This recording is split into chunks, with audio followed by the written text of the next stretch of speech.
Yes, Chinese brands have caught up on many aspects of brand building. China is by far much more valuable than Latin America.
Today the emphasis is on the design itself.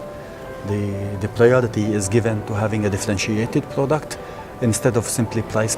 So the mass or most of the retailers probably until today, 10, 15 years back, the selection between supplier A and supplier B depended mostly on the pricing and the margins that were offered to the mass. And in the recent iPhone 7's case, the first iPhone 7 since its launch in China that day delivers to consumers' home just within 12 minutes after the order being placed, 12 minutes. In the U.S. market, you really need to balance that model that goes on. So we find ourselves having to really invest in brand even more in the U.S. market, and the nature of marketing campaigns, our advertising, full price retail presentations, which are very costly in the United States. I have heard that you were doomed, and we're all going to stop shopping in stores and only going to shop this way versus that way. And it's been, only shop on your television and only shop on a catalog, and now it's only shop online. And none of those have been true in the past. They've all had a profound impact for some period of time, but over time, the consumer has chose to spend time in the physical store and also do that other activity. And I certainly believe that's true when you begin this search on your mobile device of where you will shop.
These kinds of technology innovations are helping India become a technology exporter to Southeast Asia and Latin America. And this in turn has an influence on how brand building takes place in those regions. Whether you live in a city or a rural village, in the new India, information is changing hands at quite some pace.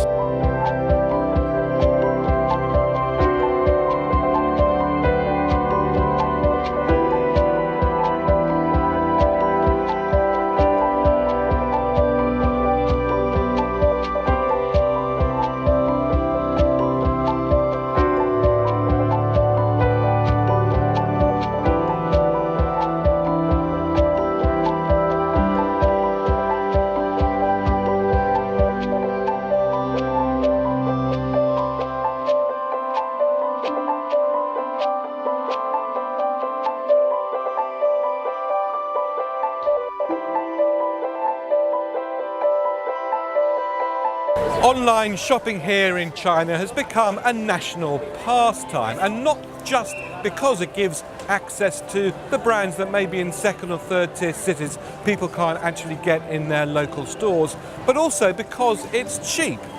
Now, everyone here just loves a bargain.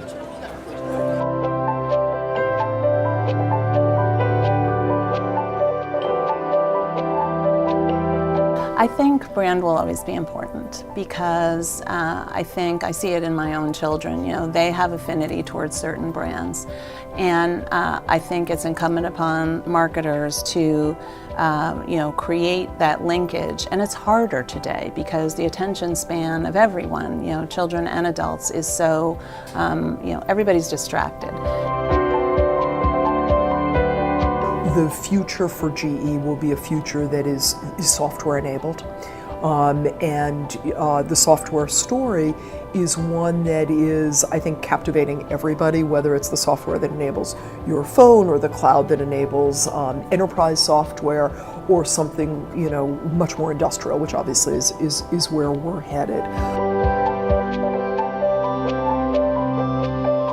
So today we learn a lot through social listening and social media in terms of what consumers' needs are and really what their unmet needs are. So what is it that they're looking for? The products that we help develop, that they're looking for new dimensions of performance that they haven't achieved before. So we do a lot of listening in terms of understanding what those unmet needs are and how we can improve on what vector.